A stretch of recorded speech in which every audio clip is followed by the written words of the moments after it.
Hey everyone, thank you so much for being here. I'm Nihal. I'll be your host and one of your presenters today.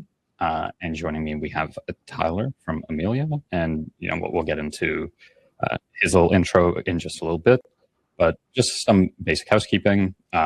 We also have my colleague Daniel, who's off camera, who will be supporting us in the chat. So you'll get to chat with him there. If you have any questions, you can also drop that in chat at any point, and we'll try to address those either in the dedicated Q&A section at the end or throughout as it makes sense. So awesome. Burlington, Ontario. Awesome. That's where I live. So don't meet too many people from Burlington. So always nice to see that. Cool. And Woodstock. Amazing. Awesome, guys. So yeah, thank you for joining us for today's webinar. Our topic today is going to be how to use email automation to increase program registrations for rec organizations or recreational organizations. Like I said, my name is Nihal, and I lead growth and marketing here at Cyberimpact. And joining me is our friend Tyler Blake from Amilia. And Tyler, I'll let you give a quick intro to yourself before we get into things. Yeah, absolutely. So a little bit about me. I actually come from a recreation background, always worked as well as participated mainly in the aquatics vertical. So recreation organizations, something I'm very, very passionate about. And now I'm grateful to say that I get to do that every day. So I'm always looking to kind of help streamline operations for recreational organizations across North America and kind of guiding them towards scalable and user-friendly operations, especially when it comes to their registrations. Amazing. Yeah, really solid intro. And, I think that's exactly why we thought Tyler would be the right person to talk to us today as we think about how orgs can get more out of their registration programs. And for myself, I've largely worked within the lifecycle and retention marketing space, and always a big believer in using email or other retention channels to drive growth for any org. And I think recreational orgs are no different. So just to give you an idea of what we're going to walk through today, we'll kind of get started by looking at a couple of areas where registrations are probably being lost or not maximized. We'll do a quick run through of the integration that we actually have with Amilia that lets you do a lot of these automations out of the box. We'll walk through a couple of automations that we generally see as the baseline setup for any org. So before you do anything else, start with these basic ones. And then we'll kind of just talk about how you can just launch your first automation this week, whether you are an existing Amilia and Cyberimpact customer, or if you have this capability with any other platform that you're using. So just quickly, I believe we should get a poll in there, but I'd be interested in just understanding of the folks that are here, how are you currently emailing your registrants? So are you doing manual exports, using like a basic basic newsletter tool? Do you have an integrated platform, or are you not really using email as a channel right now? So, we'll give you call it 30 seconds to answer this before we keep things rolling. But we find this is a really nice way to just understand how everyone's handling things right now, where there might be operational gaps in your process, but also just give you some tips into why looking into automating some of these workflows could be a good idea for your organization. So, we'll keep the poll open so you can answer it as we go along. But I think we'll get started with Tyler just walking us through a couple of these points from what he's been seeing. Yeah, so taking a look at that poll, actually, it looks like it's relatively split down the middle. So a lot of different current setups we have with us today. When it comes to Amilia, we actually have over 20 organizations actually using the Amilia Cyberimpact integration. It's actually resulted in over 23,000 users who are actually getting communications on a weekly basis through Cyberimpact. Couple things we found with with this integration is registration spikes are actually predictable. So families are always looking for programs during the same windows every single year. And if you're not actually reaching out and messaging them when they're looking for those programs, there's somebody else in the inbox who is getting that message to them. The time of your emails is actually matches the behavior. So the fastest filling programs send targeted emails before registration opens and not just after the spots are gone. The data, it's already in your system, and that's one of the great things about the integration. So Amilia is actually timestamping every single registration event, and that history is in your raw material for smarter and better timed outreach. Couple things that are actually happening when you're using the two simultaneously is you get a much more seamless sign-up experience. It's an intuitive cart that kind of makes registration easy from the first click, and everything is fully connected and automated. So Cyberimpact and Amilia are working together as one solution. There's no manual handoffs with any exports, anything like that. All of your members are kept in the loop without any extra effort from the admin team on your guys' side. That is always going to mean stronger retention. So you're keeping your members engaged, they're coming back, and giving you an actionable dashboard. So you're getting clear and easy views, so you always know exactly what's working and what to do next. We have also found like where people are actually losing and not just not gaining in terms of registration. So past participants aren't coming back. So families who registered last season never returned, not because they lost interest, but because nobody actually reached back out and ever invited them to come back. Households with only one child, so a household with multiple kids, but only one of those children are actually enrolled. So with the integration, you're actually able to email the account owner about any of the other programs or sessions that actually might be a fit for the siblings as well. And then the third one is just programs no one ever actually knew about. So there's new sessions, new open programs that go completely unnoticed because there's no system to alert people about who's actually going to want them. So these are a couple things that we have definitely come across and where people are just kind of lacking in terms of registrations. We do have a real actual example. So Rosen Aquatics is a nonprofit fitness center in Florida, and for them, every dollar and every member counts. Before they were actually they had like another tool, so they were doing those manual imports without an integrated solution. They were getting a lot of different complaints just from lack of communication, misunderstandings, things like that. And all of those were manual emails. So taking a lot of time away from their staff, wasn't scheduled to be optimized, and they're just busy. When they actually changed, contacts immediately upon registration were actually syncing right over to Cyberimpact.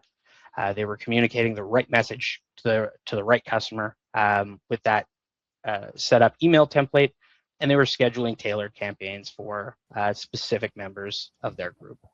And this is an interesting thing where I find, and I think we see it from the poll as well, where manual exports are often like a big part of the ops for a lot of orgs. And while it's not always necessarily the biggest pain point, I do think it does limit, right, the efficiency at which you can do outreach to your customers in a way that's timely, relevant, and I guess reduces the lack of visibility as well. So absolutely would agree 100%. The result for them ended up sending over like over 100,000 emails in 2025. Those complaints that they were dealing with at the front desk completely diminished. No more communication errors, anything to go like that.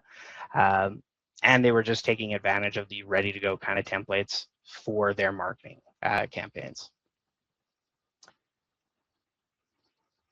I think we have a little question here. So would love to hear from you guys. What's the one program that you guys are kind of struggling to fill?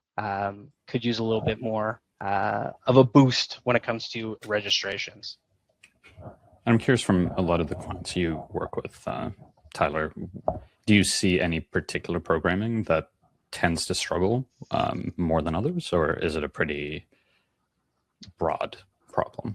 Yeah, I'd say it's kind of broad just because of the vast different verticals that we're kind of working with. But one thing's for sure, it's just you have the data on what's not there, but in order to take action on that, you do need a partner like Cyberimpact to be able to go out and promote what might be struggling, or offer a discount and promote that discount using Cyberimpact. So I think in terms of a specific program, I wouldn't say there's one, but every organization has one. Mm-hmm. I assume especially the ones with multiple programs where maybe one or two get a lot of attention and then the others are kind of this incremental opportunity that they're not really tapping into. So, exactly. Yeah. Awesome. Well, if at any point people think of something, feel free to drop it in the chat. We can definitely go back and address it later. But, just building on what Tyler said, a big part of why we chose to work together with Amilia is, well, they provide a lot of the framework and the system to make storing all that data really easy, and then using that data for activation after the fact, right? So when it comes to our integration, here are a couple of things that Amilia already knows about every person that registers, and most platforms should give you most of these, at least at a basic level. It's just, do they let you actually use it after the fact? And the other thing we try to do, especially when it comes to the way most programming and organizations work, is actually thinking about what is that sorting and categorization that needs to happen underneath everything to make future engagement easier. So two of the primary ways we do this, one is organizing all the contacts that enter your system by program type. And the nice thing about this is it's always up to date and updates based on their activities as well. So if they sign up for multiple programs, for example, it'll add them to the list for those different programs, so you can reactivate them separately or together, however you want to do it. And then when it comes to like the categories, we actually do allow up to 4 levels of segmentation. So you can do category, subcategory, activity, and program. So what this kind of lets you do is you can, for example, go as granular as, say, a specific program, but you can also do broader campaigns either at the category, subcategory, or activity level. So a lot of flexibility in terms of how you could actually go out and re-engage with your list and with your audience. But we won't necessarily go super deep into all the ways you can do it right now. We'll try to keep it a bit more actionable than that. So the other thing that applies, especially here in Canada, is we do have CASL to be aware of, and in Quebec we have Law 25. So very strict data privacy and consent laws. And the nice thing with this integration too is you get that consent automatically mapped to your client profile. So if anyone knows the difference between like implied and explicit consent, drop it in the chat. Always like seeing if anyone can answer those questions, right? But essentially, as long as someone has had call it a business transaction or an engagement with your organization, they will automatically be added in with implied consent. And that consent is valid for up to 24 months. So this means you can engage with them and essentially push for them to be an explicit opt-in before that 24 months expires. This is something you can do automatically within Cyberimpact. We do have dedicated automations to help you get that explicit consent. But essentially, as long as someone doesn't unsubscribe within that 24-month period, even if they never switch to an explicit consent, you essentially have the right to keep emailing them. So at the same time, we do always recommend pushing for that explicit consent, because then you really know that this person wants to hear from you instead of just bothering them with emails they might not actually be interested in getting. Another thing that's really important, especially if your organization goes through like PIA audits or any type of audit when it comes to like data storage, every contact that is synced from Amilia comes with a consent record stored. So if you do ever need to demonstrate compliance, this is really strong, and it kind of gets rid of the whole manual spreadsheets or manual record keeping. And once again, the nice thing is, at least when it comes to the cyber impact portion, it automatically respects anyone who unsubscribes from emails you send through the platform. However, if you do also email contacts through Amilia, those unsubscribes don't sync over automatically. So you do need to reconcile these records manually to make sure that you're staying compliant. All right. So, sorry. I keep thinking I'm switching the slides here. I'm switching them in the wrong place. It's okay. So, I've been trying to get with you, so I'm going with it too. I appreciate it. So before we get into some of the strategies and tactics, when it comes to actually pushing for more program registrations, from a lifecycle perspective, I do like to start by trying to keep a couple of core concepts in mind. And this could be for yourself, your marketing team, whoever is in charge of this. But for the most part, no matter what platform you're using, you're often already collecting the right kind of data. And you really don't need to stack up a ton of tools to get that good baseline. Whatever rec management software you're using probably gives you a bunch of these features. And, Amilia definitely does when it comes to the program history, membership status, milestones like birthdays, locations. All of this syncs over automatically, giving you a strong baseline to start personalizing with. Definitely recommend measuring performance in terms of registrations and not just your email metrics if email is a channel you're doing. So the easy way to do this is just using UTMs, which are little links you add to the end of any link you include in your email. And there's a bit of setup you'd likely need to do on your end, but then you can really see, did someone click on one of my email campaigns and ultimately end up registering for a campaign?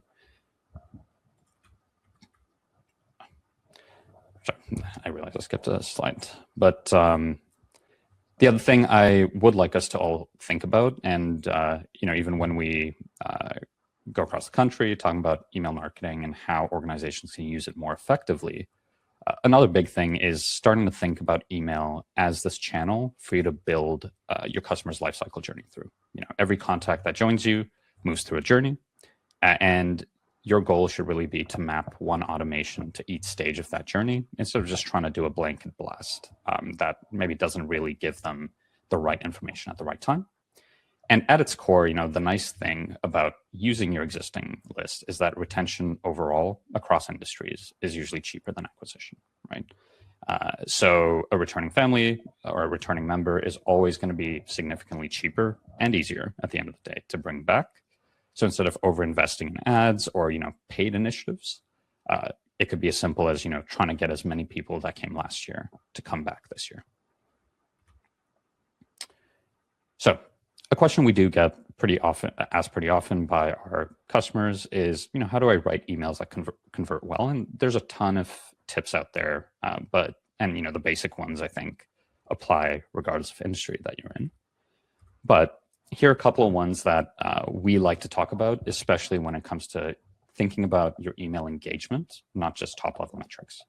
So one thing that I've noticed, even from the recreation programs that I go to, the organizations I subscribe to, oftentimes I'm getting emails from a generic info at email, or just from at organization team. While fine for a lot of top-level emails, what we usually see is actually attributing your emails to a real human.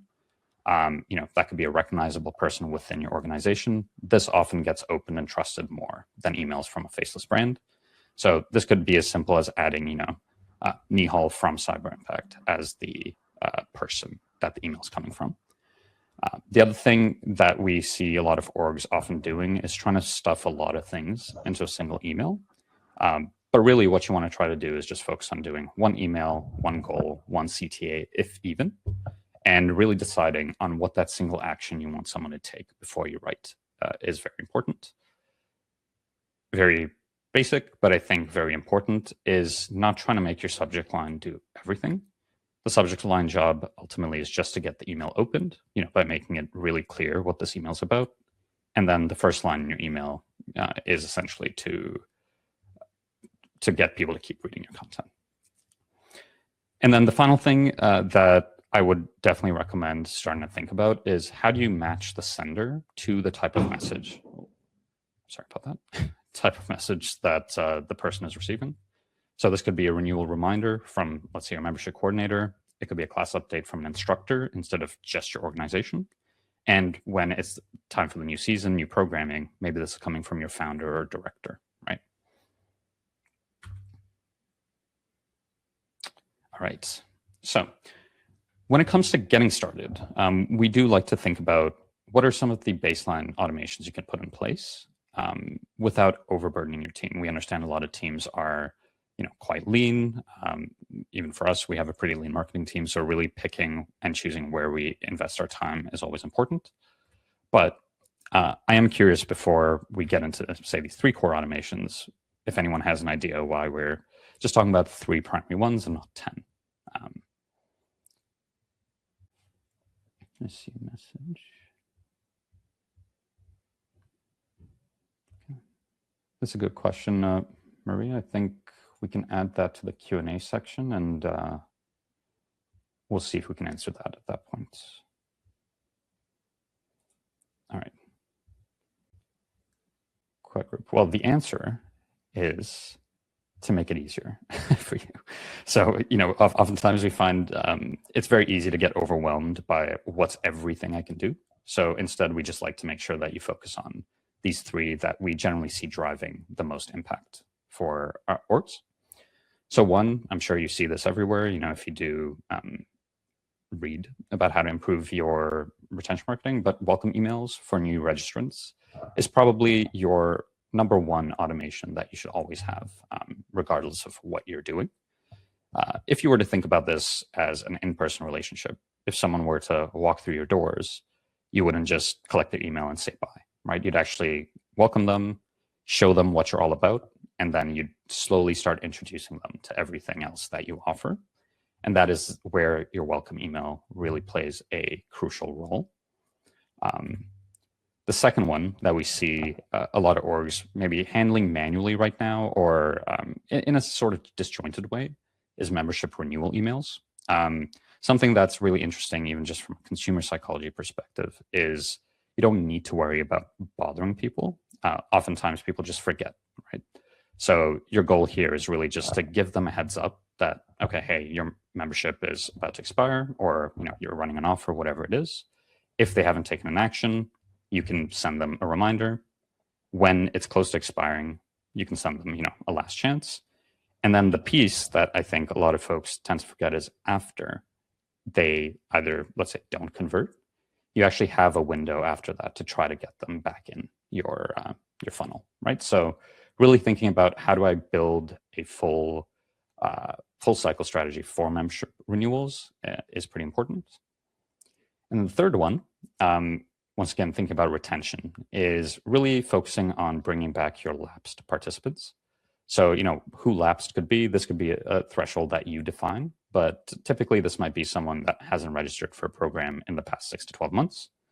And, when you can send this, we often see that when you have new programming or, say, bigger changes to your org, this is a really good opportunity to just re-engage with them. And really, it's a good sign for you to maybe even remove them from your list if they're not engaging with your content, right? But that's a whole other conversation around deliverability and how to keep your email engagement high. So those are 3 quick automations that I think every organization should definitely look into implementing. And for the ones that maybe already have a couple of those in place, I thought it would be nice to just talk quickly about what are some other things you can do to drive more program registrations. So a couple of advanced tactics that we think you can explore. One is definitely thinking about converting your drop-ins into full registrants. So in the instance of the Amilia registration, when someone does sign up through a drop-in, they're automatically tagged with the activity that or the activity group that they're a part of. So this gives you a chance to go from drop-in to, say, a full registrant, right? So this is a really high intent audience that you can tap into. Cross-selling based on what the person previously did is another clever way for you to, make the most of the audience you already have. So for example, if someone took a beginner class, maybe you push and promote the intermediate class to them, single class to a full season, and one sport to a summer camp. That could be how you make those associations. And then just from a very human element, automating birthday and key date touch points is another great way to just re-engage your existing audience and potentially reactivate folks that have lapsed. So birthday emails, very easy win for you to put in place, but you can also do this for other milestones, right, that you kind of establish internally. You can do it based on number of classes completed. You can do it based on number of courses taken, whatever it is. And if you pair this with a strong offer, or just, you want to do something nice for your client, we find that this is a really great way to get more people interested. If you collect your location data, which I hope you do, you can definitely run geo-targeted programs. And this gives you hyper specificity and relevance for that specific audience. And a final tactic that you could potentially explore is giving your active members early access, for example, to new programs to actually drive that renewals, reward loyalty, and create some urgency for everyone else. Cool. So in terms of your first automation this week, I kind of built this out assuming that you're an Amilia customer, but if you're not, you can definitely still do these, skip connect the integration, but essentially pick one of your automations, that we talked about today, write 1 to 2 emails that go within that automation, set whatever your initial trigger is, and then turn it on and just see how it performs over the first month, which should give you a good directional insight into whether this campaign is actually doing anything for you. And just to close things off quickly, I know we're coming up on time, but common mistakes we see with a lot of orgs is that they'll often try to go super complex too quickly, right? Instead, focus on a couple of key groups, build those out first, and then you can expand your selection. The second one is forgetting who actually attends. So I think especially in the case of like our integration, the person who registers for these programs because of age and consent laws is often the parent, but the person who attends is the child. So making sure that you're actually addressing your content to the parent and not the child, good way to make sure that it seems a bit more personalized. Setting it and forgetting it, even though automations are great, it's pretty important to actually review the performance and change the actual email content based on the feedback you're getting. And then finally, when it comes to the emails, making sure that your emails are actually on brand and follow strong emailing principles, right? So don't use spammy keywords, don't include too many links, and try to talk like a human at the end of the day. Oh, sorry. Awesome. And for anyone that is, thinking about using Amilia, interested in Amilia, or is already an Amilia Cyberimpact customer, in order to use this, you do need to be on the Cyberimpact Plus or Pro plan. You will need account owner access inside SmartRec. And the way to get started is as easy as just emailing someone on our team to actually get this connection activated. Cool. I know I blitzed through that because I was trying to get to the Q&A, but thank you. That's about it from my end. So thank you all for listening. And thank you, Tyler, for your contribution as well. But yeah, if we've got a bit of time, so if anyone does have any questions that you'd like to walk through, happy to help. And this could be both on the operational side. Let's say you do have any issues with your existing rec management software. I think Tyler would be an excellent resource to run some stuff by. And when it comes to your engagement and marketing, I'd be happy to answer any questions there.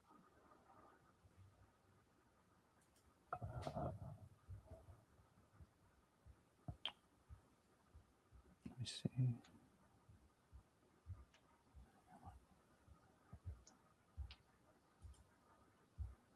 Okay.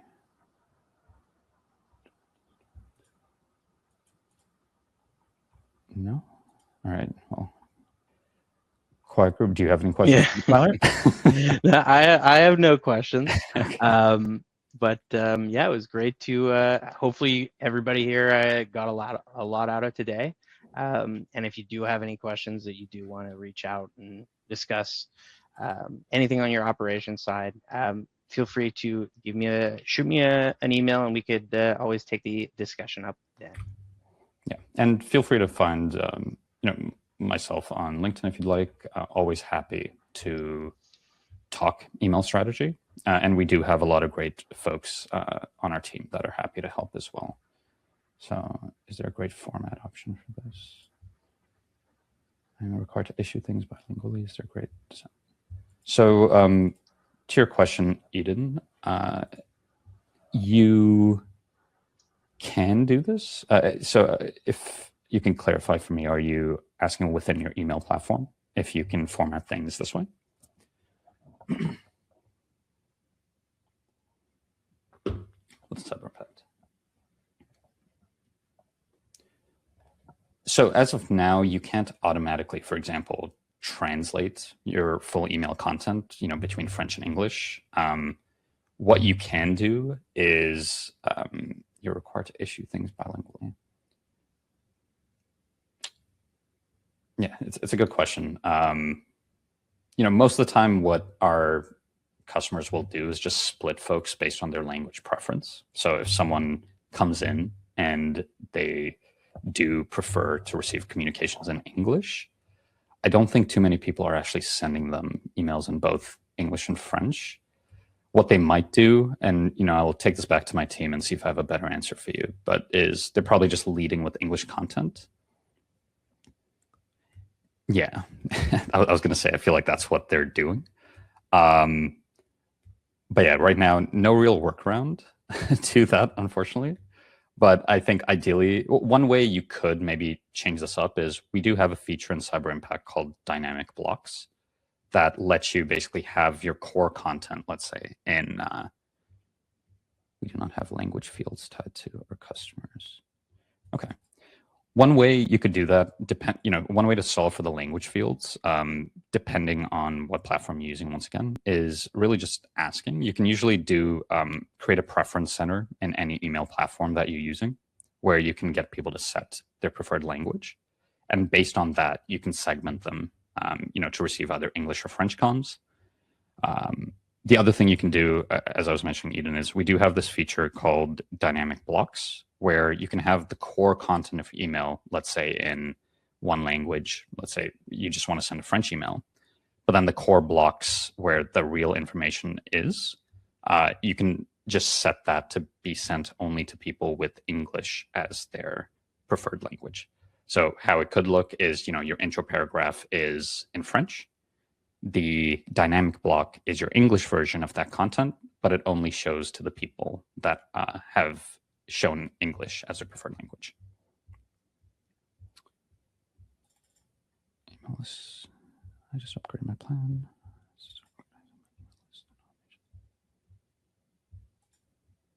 That's a good question, Maria, and I think that was your first question as well. How can I start over to revamp my email list and set up targeted email marketing for the different groups I have? Is that even possible with the original members, or do I have to start with new signups? Do you know, Tyler, if they can retroactively update those fields? So it's going to be based on what information is already in Amilia. If you're starting with Amilia, right, like fresh slate, you're not going to be able to retroactively register them in activities and programs that took place in the past. If you do already have this knowledge on what people were already registered in, and it's coming from like an external database, you're always going to be able to segment and tag manually using our search filters like that. But in terms of like, if you want to see what people did 5 years ago and what they were registering there, it's not necessarily going to be in Amilia if you're just starting with Amilia today. So there would be a little bit of a manual process at the beginning, and then going forward, it would all be synchronized, so you'd never have that problem again. Are you able to do like a CSV import, or it would have to be manual? No, not for. We do offer like the ability to import. It would be taken care of by our team. this is typically done initially, and it's not really recommended that we go in and import past activities, because we're just flooding the entire database with things that have already taken place, especially if you've already had cyber impact for the last 5 years. Those groups are going to be the same groups that we would essentially be creating by uploading via CSV. So I would recommend keeping those groups as is in cyber impact, and then segmenting further based on present and future registrations. But integrating this new feature.